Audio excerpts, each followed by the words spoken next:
Hi friends, अभिमान academy में एक बार फिर से आपका स्वागत है। 69,000 शिक्षक भर्ती में सबसे इम्पोर्टेंट चीज़ें ये हैं कि अब थर्ड काउंसलिंग की शुरुआत हो चुकी है। थर्ड काउंसलिंग में होगा अब कम मेरिट वालों का चयन। सरकार की जो तेज़ी है नियुक्ति पत्र बांटने की, उससे साफ साफ पता लगता है कि अगले हफ्ते में थर्ड काउंसलिंग की जो विज्ञप्ति है वो जारी हो जाएगी। चलिए इस जो शुरुआत किस तरीके से हो रही है हम देख सकते हैं। सीतापुर टीम की तरफ से दिखाया गया है। सीतापुर की जो काउंसलिंग हो रही है वहाँ पे 69,000 शिक्षक भर्ती के अंतर्गत प्रचलित काउंसलिंग में 2/12 से लेकर 4/12 तक आहर पाए गए अभ्यर्थियों के 5 तारीख में उनको इंटर कॉलेज सीतापुर में नियुक्ति पत्र वितरित किए जाएंगे। तो सीतापुर में तो 5 तारीख को आपका जॉइन लेटर मिलने वाले हैं। इसके बाद यहाँ जो सीटें खाली पड़ी हुई हैं उनके ऊपर काउंसलिंग की प्रक्रिया शुरू होगी। उधर दूसरा जो आदेश पारित हुआ है इसमें मैं आपको सबसे बता देता हूँ कि 3 तारीख में, देखो आज की इसमें डेट लिखी हुई है, आप देख सकते हैं 3 तारीख की डेट है। और 3 तारीख की डेट अपने आप में ये बता रही है कि माननीय उच्चतम न्यायालय, विषय क्या है, योजित अनुज्ञा याचिका इतने इतने रामशरण मौर्य सूबेदार सिंह, आप सबको पता है 18-11 तारीख में उत्तर प्रदेश संचालित प्राथमिक विद्यालयों में 69,000 पदों के चयनित सहायकों के दिनांक 5/12 को नियुक्ति पत्र वितरित किए जाएंगे। तो 5 तारीख को नियुक्ति पत्र ये आपको दे दिए जाएंगे। लेकिन कुछ मिस्टेक हो गई थी पिछले वाले उसमें आंकड़ों में, जिसके लिए कुछ बच्चे कमेंट भी कर रहे थे सर डेट क्या लिखी है। वो डेट मैंने नहीं लिखी, वो डेट पीछे से ही गलत आई थी। तो देखिए डेट क्या गलत है, आप नीचे देख सकते हैं, नीचे वाली लाइन में लिखा हुआ है कि उक्त पत्र के प्रस्तर 2 में 5/12/2020 के स्थान पर 5/10/2020 हो गया। तो ये आंकड़ा है अपने आप में, और लिखा हुआ है 5/12/2020 के स्थान में 25/12 हो गया। टंकण की त्रुटि के कारण, है ना, टाइपिंग में, इसका मतलब है टाइपिंग मिस्टेक है। 5/10/2020 के स्थान पे आप 5 दिसंबर 2020 समझें, और 25/12 की जगह 5/12 पढ़ा जाए तो ये सही होगा। ये विज्ञप्ति संशोधित है अब।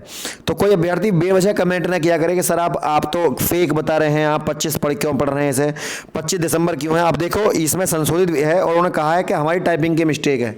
तो अभ्यर्थी थोड़ा सब्र रखा करें, हर चीज़ के ऊपर कमेंट गलत नकारात्मक तरीके से नहीं, हर चीज़ को पॉजिटिव तरीके से सोचा करें आप। मैंने जो आपको सूचना दी थी वो करेक्ट है, ये इस बात का प्रमाण है।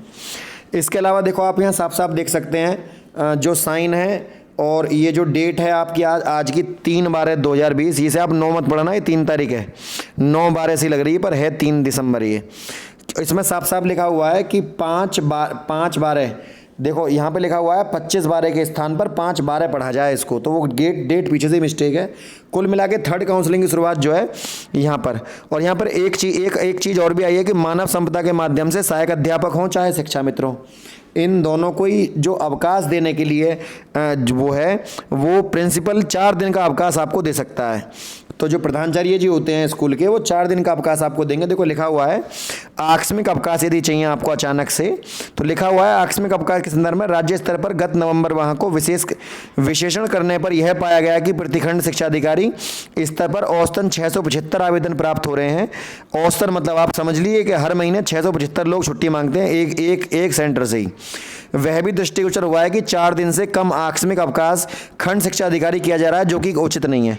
मतलब जो बीईओ होते हैं खंड शिक्षा अधिकारी, उनको 4 दिन से कम का अवकाश घोषित करने का अधिकार नहीं है। शासनादेश में 4 दिवस के अवकाश में प्रधान अध्यापक को, मतलब 4 दिन की जो छुट्टी है वो आपको प्रधान अध्यापक देंगे, और 4 दिन से अधिक का होगा तो आपको वो खंड शिक्षा अधिकारी देंगे।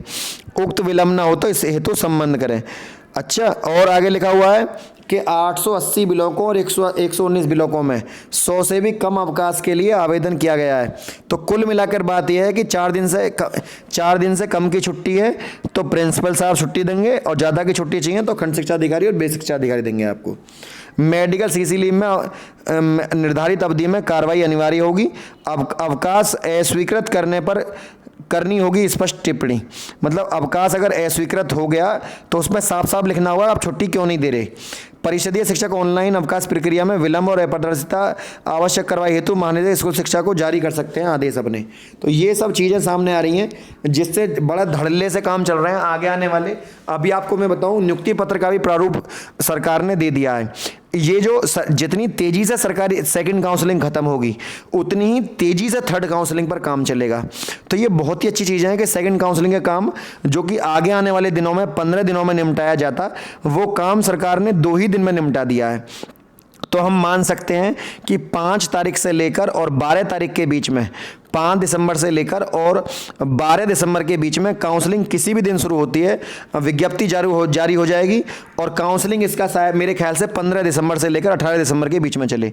तो जैसा भी होगा सरकार उन आंकड़ों को पहले जुटाएगी। आंकड़े जुटाने में 3 से 4 दिन लगते हैं सरकार को, क्योंकि ऑनलाइन माध्यम है, सबको ऑनलाइन चढ़ाना भी होता है। तो ये सब प्रक्रिया जो है थर्ड काउंसलिंग कराना आसान होता है, फर्स्ट और सेकंड काउंसलिंग टफ होती है, क्योंकि थर्ड काउंसलिंग में बहुत ही कम छात्र हैं, तो वो कराना बहुत ही आसान है। तो फ्रेंड, सबसे इंपॉर्टेंट चीज़ यही है कि आप थोड़ा सा धैर्य बना कर रखें, और जो बच्चे नए हैं वो चैनल को सब्सक्राइब कर लें, क्योंकि आगे भी मैंने 8 से 9 में इंग्लिश पढ़ाता हूँ, और अपने चैनल पर ही, चैनल की प्लेलिस्ट में जाकर आपको टीजीटी इंग्लिश के नोट्स मिल जाएंगे वहाँ पर, और आपको टीजीटी हिस्ट्री और टीजीटी आपको सोशल, मतलब सभी सब्जेक्टों में टीजीटी पीजीटी का आपको नोट्स वहाँ बने बनाए मिलेंगे, कोई दिक्कत नहीं है, फ्री ऑफ कॉस्ट। तो मतलब ये है कि अगर आपको पीडीएफ चाहिए तो उसकी कॉस्ट होती है, और बाकी वीडियो देखने का कोई चार्ज नहीं है। तो आप चैनल के साथ जुड़े रहें, भविष्य में भी नई शिक्षक भर्ती को नए जोश के साथ शुरुआत करते हैं पढ़ाई की, एक बार फिर से निःशुल्क, कोई पैसा नहीं, केवल आप वीडियो को ध्यान से देखिएगा, आपका नंबर आए, यही हमारी पहली वो है प्राथमिकता। और 22,000 सीटों को जोड़ने के लिए लेकर भरसक प्रयास किए जा रहे हैं। कल धरना प्रदर्शन भी दिया कोर्ट उसके बाहर, सचिवालय के बाहर, लेकिन उसका कोई रिजल्ट नहीं निकला।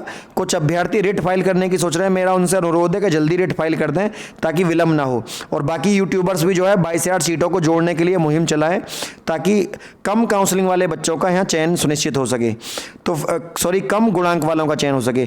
तो फ्रेंड, सबसे इंपॉर्टेंट चीज़ यही है कि सब एक साथ रहिए, अलग अलग मत होइए। क्योंकि जब आप अलग होते हैं तो आपस में बिखर जाते हैं, और आपस में बिखरते हैं, सरकार आपकी सुनती नहीं है। और सरकार जब सुनती है, जब आपको पता है, जब बहुत सारे अभ्यर्थी एक साथ एक आवाज़ में ये कहें कि हाँ ये काम होना चाहिए, आप खुद ही उसके ऊपर जागरूक नहीं है। आप बस चैनल के नीचे कमेंट बॉक्स में कमेंट करते हैं। अब मेरे पर्सनल नंबर पर आप अपने डॉक्यूमेंट और अपनी वेरिफिकेशन के लिए गुणांक पूछते रहेंगे, सर मेरा इतने पर नंबर आएगा, नहीं आएगा। भाई, इनसे नंबर नहीं आता। आपका हम और आप एक ही हैं, अलग अलग नहीं हैं, ठीक है। जो आप हैं वही हम हैं। तो इस तरह की जो चीज़ें होती हैं, तो आपको ये चीज़ें समझनी चाहिए।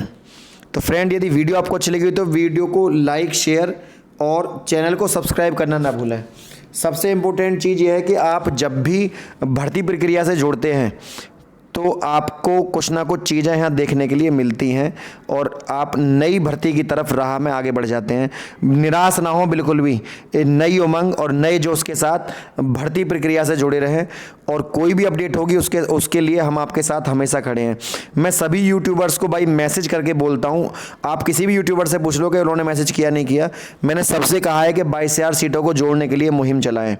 चाहे मैं किसी का नाम प्लेटफॉर्म पर लेना नहीं चाह रहा, लेकिन मैंने सबको बोला है, और सभी मुझसे जुड़े हुए हैं। हम सब अलग नहीं हैं, क्योंकि हम सब एक ही ब्रीदर हैं, हम सब एक ही ऑक्यूपेशन से जुड़े हुए हैं, यूट्यूबर हैं हम सब, और हम चाहते हैं कि 22,000 सीटें जोड़ी जाएं। तो फ्रेंड, इन सब विचारों के साथ आगे बढ़िएगा। जय हिंद, जय भारत, और चैनल को सब्सक्राइब करना ना भूलें।